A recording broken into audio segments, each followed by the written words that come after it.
cinnamon sugar pull-apart bread. Let's make another pull-apart bread. You guys loved the garlic cheesy pull-apart bread, so I thought we could do a sweeter version today. And I might even turn this into a series because I've got lots of ideas of pull-apart bread options.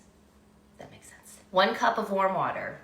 This part is gonna be a little repetitive because it's gonna be the same recipe as before, so if you wanna fast forward through this part, go ahead and do so now. 1/2 tablespoon of yeast. Remember to refrigerate your yeast after opening. And 1/2 tablespoon of sugar. We'll give this a little mix and let it set for about 5 minutes. Once your yeast is nice and frothy, 1 tablespoon of melted butter, 1/4 teaspoon of salt, starting with 1 cup of all-purpose flour. I just grabbed another cup of flour. I'll use about half of this, and I'll reserve the rest for kneading. Once you have a shaggy dough, flour your mat. By the way, I get so many questions on this mat. It's off of Amazon, and I did link it in my bio under my Amazon storefront in case you have a hard time finding it. And we're just gonna knead for 5 to 8 minutes, and I'm gonna pull from this cup of flour I have reserved here, just sprinkling on the flour as I need it. When I say sprinkle on, I just take a little pinch and sprinkle it on like that as I need it. After 5 to 8 minutes of kneading, this is how my dough ball looks. This is what you're looking for. If yours does not look like this, just keep kneading, sprinkling on flour, and it'll get there, I promise. And this is how much flour I had left in that second cup.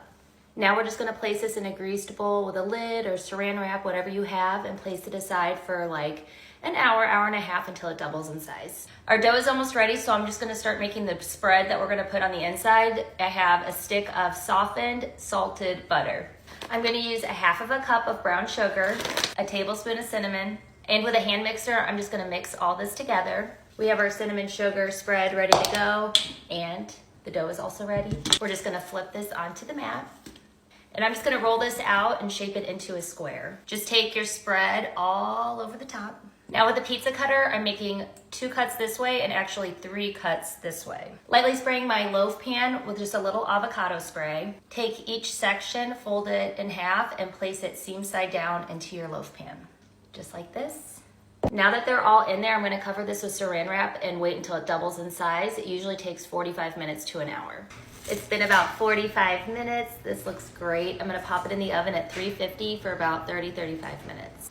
While our bread is baking, I'm gonna make the cream cheese frosting that we're gonna drizzle on top. I have a package of cream cheese. I did leave this out of the refrigerator so it's softened. A cup of powdered sugar and a teaspoon of vanilla. And then I'm just gonna use a hand mixer and whip this up using like a tablespoon of milk as I need it. That's good. I just pulled this out. It baked for 35 minutes. And just a tip, this will drip all over your oven, so put a pan underneath. I just flipped it out on my board, and this is how it looks so far. I'm gonna take some of this cream cheese icing and put it on the side for dipping. And then I left a little bit in my bowl that I'm gonna add more milk to and drizzle it on the top. How freaking amazing does this look? I'm gonna dip it in our cream cheese frosting. Absolutely incredible.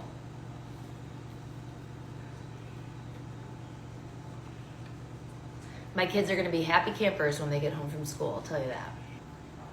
Let me know if you make it.